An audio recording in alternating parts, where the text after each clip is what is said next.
कोही सबै खुसी गुमाउँछन् किन कोही सबै खुसी गुमाउँछन् किन कोही दुःखमा पनि रमाउँछन् किन कोही सबै खुसी गुमाउँछन् किन कोही दुःखमा पनि रमाउँछन् किन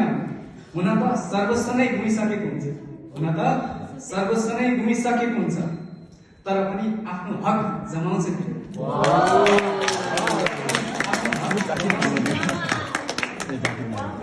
जिन्दगीका हरेक चीज मात्र साधन होइन जिन्दगीका हरेक चीज मात्र साधन हुन् फेरि आवश्यकता भन्दा बढी कमाउँछ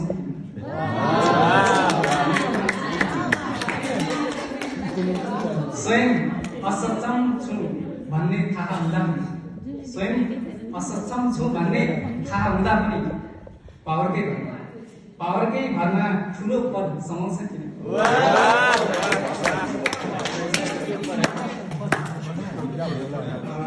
लास्ट लाइन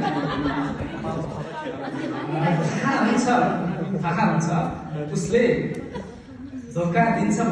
हुन्छ उसले धोका दिन्छ भन्ने तैपनि उसैको हात समाउँछ किन